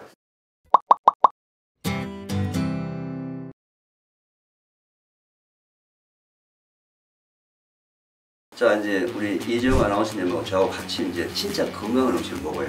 건강한 음식을 먹는데 두 사람의 장 건강이 어떠냐의 상태에 따라서 우리가 먹었던 음식이 한 사람에게는 독이 되고 한 사람에게는 약이 될 수가 있어요. 즉 내 몸에 유익균의 숫자가 많으면 그때 먹었던 음식은 다 약이 되는 거예요. 내 장에 만약 유해균의 숫자가 더 많이 되어 있으면 그때 먹었던 음식은 다 독이 되어서 내 몸속에서 부패가 되기 때문에 방귀 냄새나 변 냄새가 그렇게 지독한 거예요. 유익균의 숫자를 우리 몸속에 늦춰주는데 가장 완벽한 식품이 우리나라 전통 발효식품, 채소를 발효시킨 김치, 콩을 발효시킨 청국장이나 된장. 네, 이번엔 면역력 올려주는 밥상 위의 최고의 식품을 한번 알아보도록 하겠습니다. 그러면 우리가 먹는 된장찌개, 청국장 이런 발효식품을 먼저 으뜸으로 꼽게 되는데 맞는 얘기입니까? 이제 제가 태초 먹거리에서 기본에 관련되는 부분이 면역력과 관련된다고 그랬잖아요. 면역력 하게 되면은 면역세포의 70 내지 80%가 장에 있습니다. 우리 사람의 인체 구조를 보면요, 입에서 항문까지는 이런 큰 튜브예요, 튜브. 후 불면 바람이 지나가는데 우리가 먹었던 음식이 어딘가 우리 몸속에 들어와야 되겠죠. 들어오는 대문이 장에 있습니다. 나쁜 물질이 대문을 통해서 우리 몸을 들게 되면 혈액을 타고서 금방 5분, 10분 만에 죽어버리겠죠.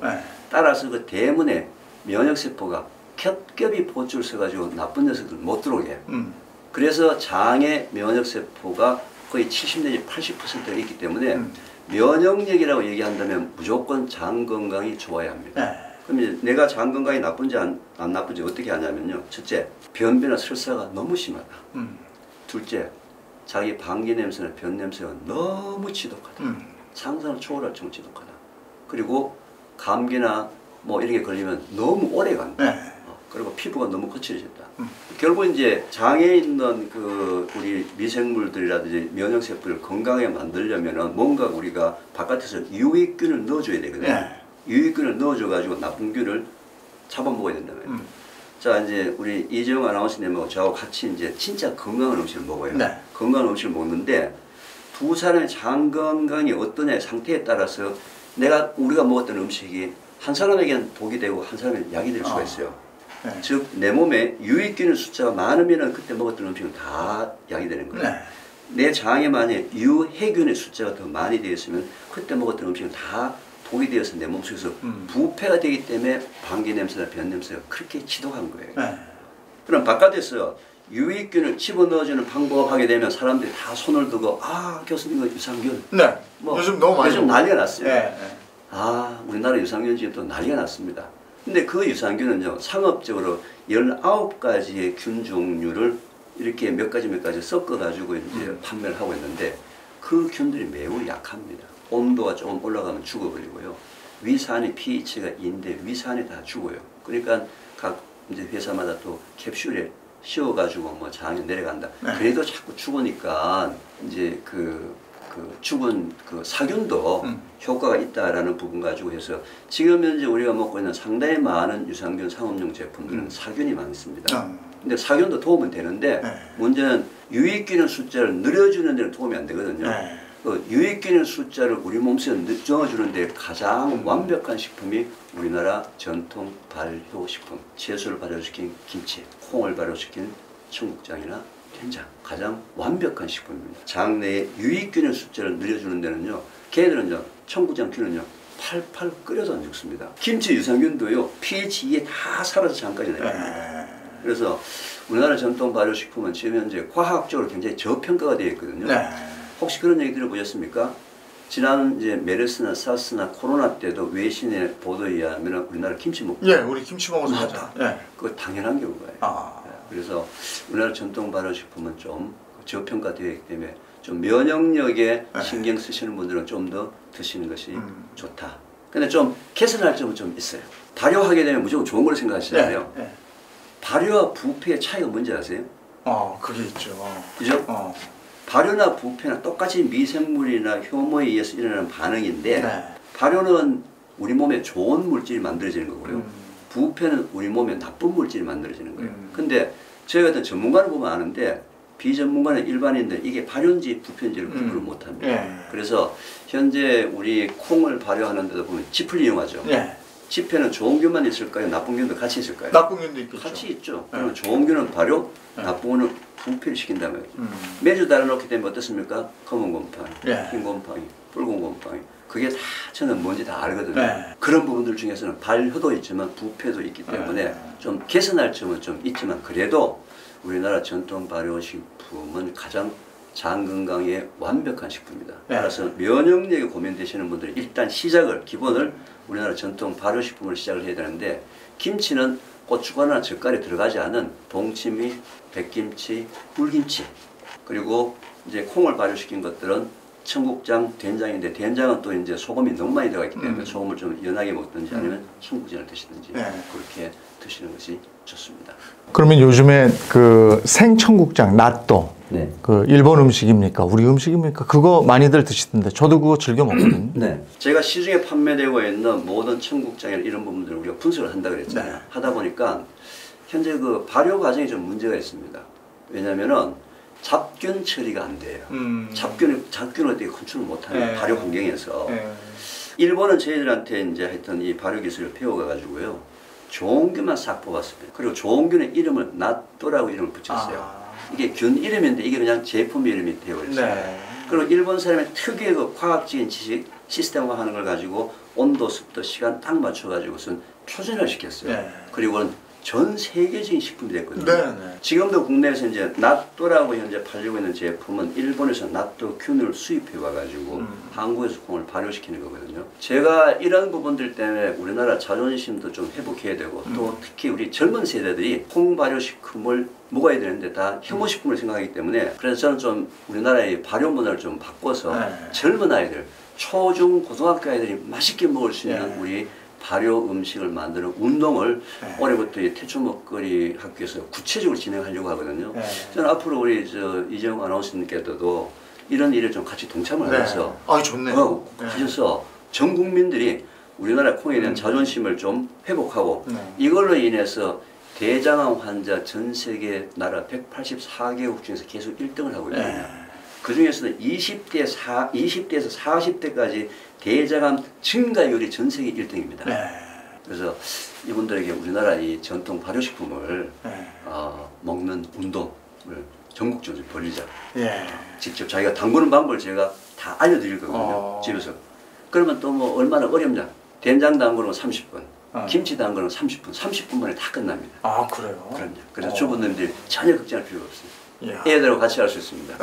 특히 남편 바로 옆에 붙여가지고 남편이 다 할 수 있어요. 30분 만에 된장 담그고 김치 담글 수 있습니다.